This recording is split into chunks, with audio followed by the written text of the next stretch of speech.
Hello, Roy. Where are you going? Hello, niya. Tuturo ko si Java ng ano, spelling.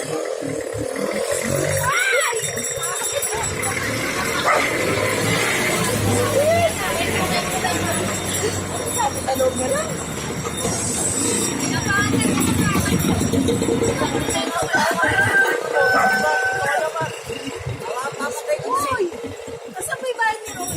Sabi ni Roy, hintayin mo tayo. Diyan ka na! Diyan na pala kayo.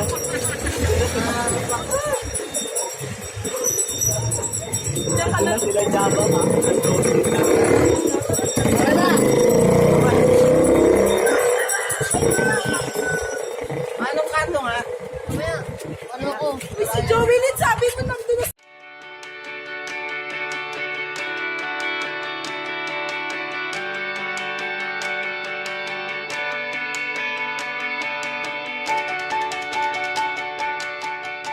First come, first serve. What is first come, first serve? First come, first serve is one of CPU scheduling algorithm. So, ganito lang yan. Bigyan ko example. Bawa na sa fast food chain kayo. Pipila ka, may nauna sa'yo. So, it's mean, mauuna yung nasa harapan mo. Ganun lang siya as basics. First come, first serve na, di ba? Word of first come, first serve. So, yun guys. Gagawin na natin ang algorithm. So, do this. So, yun. Gagawin na natin yung first come, first serve. Based on my table, the process 1, ito yun. Process 1. So, ang arrival time niya is 0. So, it means, siya yung mauuna. Kasi nga, 0 siya. So, ganito yan.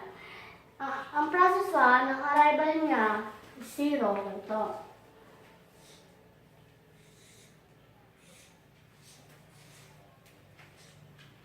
So, yung burst time niya is 4. So, dito natin siya ilalagay kasi yung 0. Ayun. Ang second process natin is ang arrival niya is 1. Siyempre, siya na yung susunod. So, ang burst time niya is 3. So, 4 plus 3, 7. Dito natin siya ilalagay.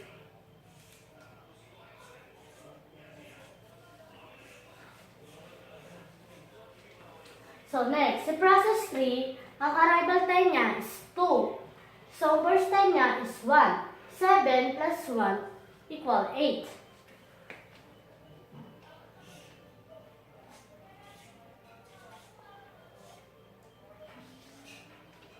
So, yun. Sa process 4, ang arrival time niya is 3. So, ang burst time niya is 2. 8 plus 2, 10.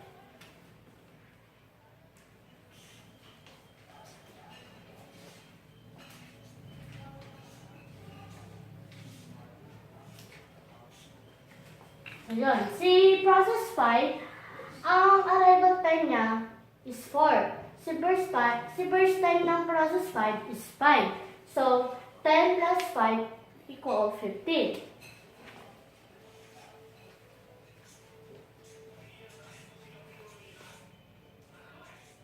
So, ito yung tatawag natin na Gantt chart ng first come, first serve. So, makikita nyo rito, ano talaga siya?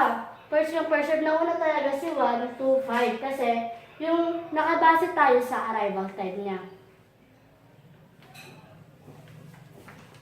Okay. Let's proceed to the computation of waiting time and turnaround time. So, ito yung formula. Waiting time equal time started minus time arrival. So, ganito. Kukunin natin si process 1. Dito, 0. So, ima-minus natin si process 1 sa arrival time niya. So, which is 0. So, 0 minus 0 equals 0.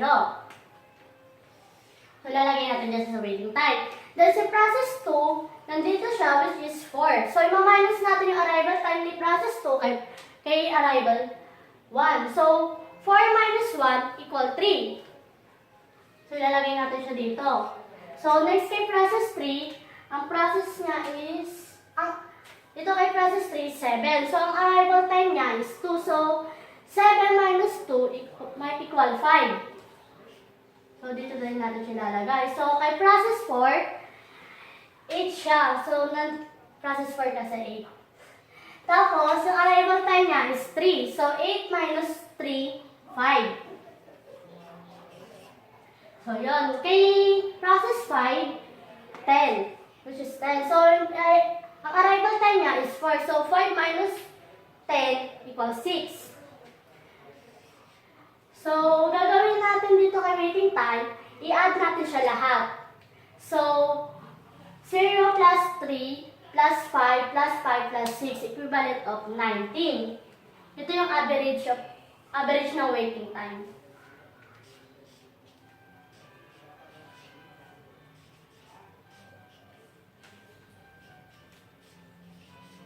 So, nakuha natin yung average ng waiting time, pwede natin siya i-divide sa 5. Total, yung process naman niya nakadepende dito. So, ilan tong process na to is 5. So, 19 divided by 5 equal 3.8. So, yan. Ito yung ano natin, waiting time. Cut mo. So, yun. Tapos na tayo sa waiting time. So, next natin is turn around. Simulan natin kunin ang turn around ng process 1. Bali, nagsimula siya sa 4 based sa Gantt chart. Tapos, i-minus natin sa, Wait, ano ito yung formula? ayaw nga pala, I forgot, sorry. Ay! Continue pa naman yan. So, yun. Tapos na natin computein ang waiting time. So, pupunta lang tayo sa turn around. So, yung turn around, ito yung process niya. Turn around equal time completed minus arrival time. So, sisimulan natin kunin ang time around ng process 1. So, start natin sa 4 kasi base sa Gantt chart. Kasi ma-minus natin sa arrival time. So, ito yon. Yung process 1 is 4. So, ma-minus natin sa 0. 4 minus 0 equal 4. Yun. Then, yung process 2, 7 minus 1 equivalent of 6. Yep. So, process 3, 8 minus 2, 6. So, process 4, 10 minus 3, 7. Sa process 5, 15 minus 4, 11. So, kagaya ng ginawa natin sa waiting time, ipa-plus lang din natin siya. Tapos, ipa-plus nga natin, tapos 4 plus 6 plus 6 plus 7 plus 11 equal 34.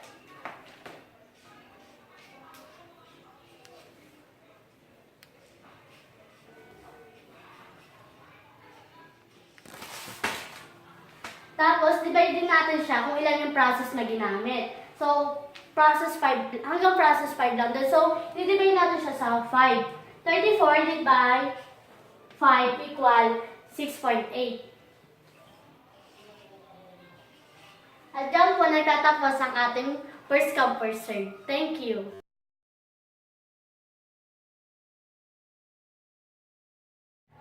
Hello guys, ako si Jolene at nandito tayo para talakayin ang isa sa mga CPU scheduling algorithm. Ito ay ang shortest time remaining first. At based sa title, naka-base tayo doon sa remaining time ng isang CPU process. At alam niyo naman sa isang process na gagawin ng isang CPU, meron tayong arrival time kung kailan siya darating at yung burst time kung ilang oras siya gagawin ng CPU. Ito ay naka-base sa milliseconds. So para gawin na natin, itry natin i-plot ang Gantt chart.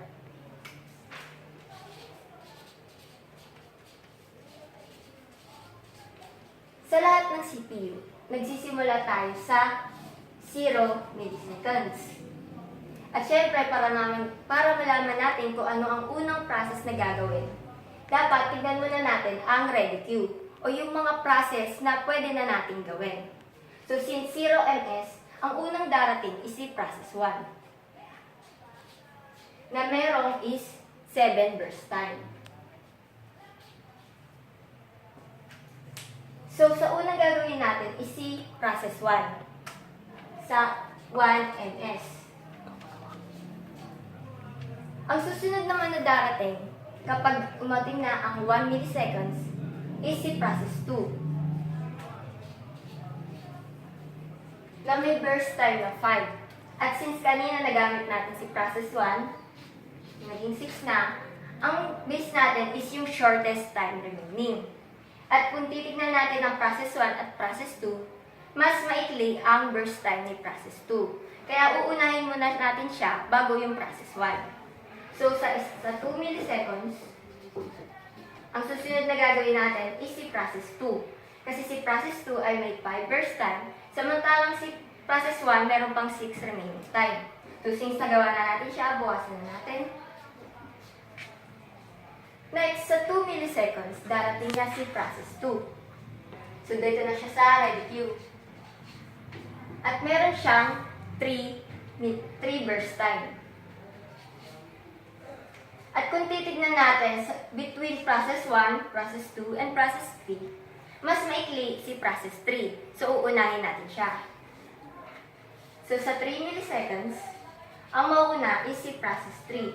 Dahil siya ang may pinakamaikling remaining time. So, babawasan na natin siya ng isa. So, magiging 2 na lang. Next naman, sa 3 milliseconds, darating na si process 4 na merong burst time na 1. At kung titignan natin, siya ang may pinakamaliit na remaining time. So, siya na rin ang gagawin natin.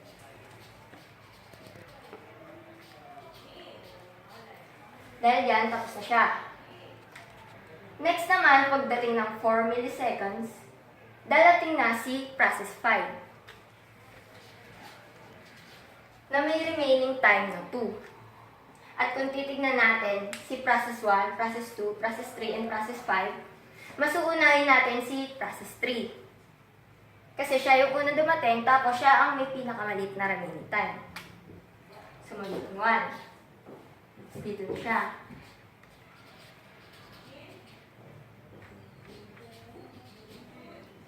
Next naman, pagdating ng 5 milliseconds, darating na si process 6 na may burst time na 1 milliseconds. So, kung tinignan ulit natin ang chart, ang may pinakamaikli is si process 3 at process 6. Pero since nauna si process 3, gagawin ulit natin siya.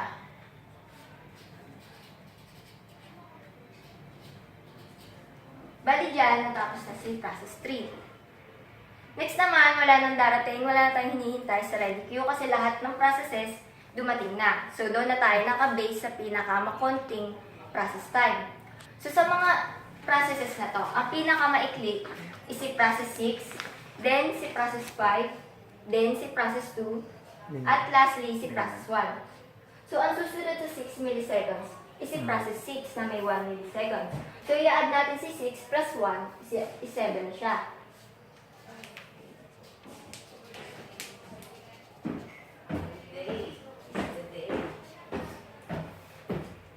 Next naman is gagawin si process 5 na may 2 milliseconds. So, i-add lang natin si 7 plus 2, which is 9 milliseconds.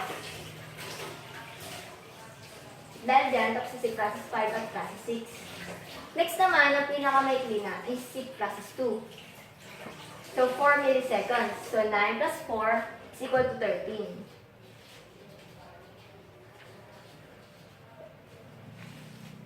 And lastly, si process 1, which is 6 milliseconds. So, pag inad natin, 6 plus 13 is 19 milliseconds. At dyan, nagtatapos ang Gantt chart natin. Ang next na kukunin natin sa shortest remaining time first is the turnaround time at ang waiting time. Pero bago natin makuha yan, kailangan natin tignan ang Gantt chart at malaman kung kailan siya natapos or the completion time. So sa process 1, ang completion time niya is, kung titignan natin dito sa Gantt chart, is 19. Kasi sa process 1, natapos siya ng 19. Next naman si process 2. Pag titignan natin sa Gantt chart, ito lang yung may 2, tapos ito, bali ang completion time niya is 13. Next naman is process 3, which is ang completion time niya is 6. And next is process 4, na ang completion time niya is 4. Next naman is process 5 na ang completion time niya is 9. At lastly, si process 6 na natapos sa 7. At since nalaman na natin kung ano ang completion time ng bawat process, pwede na natin ma-compute ang turnaround time. Ang formula niya is turnaround time is equal to completion time minus the arrival time. So 19 or completion time minus yung arrival time niya, 0, which is 19. Ganun din sa process 2. 13 minus 1, 12. Then 6 minus 2 is 4. Then 4 minus 3 is 1. Next, 9 minus 4 is 5. Then 7 minus 5 is 2. So, nakuha na natin ang turnaround time. Sa waiting time naman, ang formula niya is turnaround time minus the burst time. So, itong turnaround time, ima-minus lang natin sa burst time. So, process 1, 19 minus 7 is equal to 12. Next, 12 minus 5 is equal to 7. 4 minus 3, 1. 1 minus 1, 0. 5 minus 2, 3. Then 2 minus 1, 1. So, nakuha na natin din ang waiting time. Sa pagkuha ng average ng turnaround time at waiting time, kukunin lang natin ang summation nila at i-divide sa kung ilan ang process. So, kung sa turnaround time, summation ng turnaround time over kung ilan yung process, which is 6. So, kung i-add natin lahat siya, 19, 12, 4, 1, 5, and 2, magiging 43. So, 43 divided by 6 is 7.1667. So, ito na ang average turnaround time natin. Sa waiting time naman, ganun din. Summation divided by 6.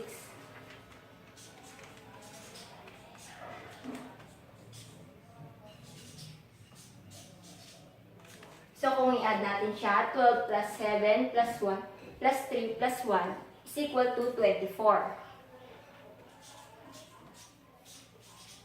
And 24 divided by 6 is 4.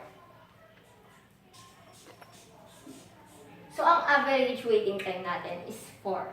At diyan natin natatapos ang shortest remaining time first. Hey, testing! Hindi na pa nga naka-play yun. Yun na! Wala kang makeup. Yun na! Ba't mukha kang oily? Oo. Oo, mukha kang oily.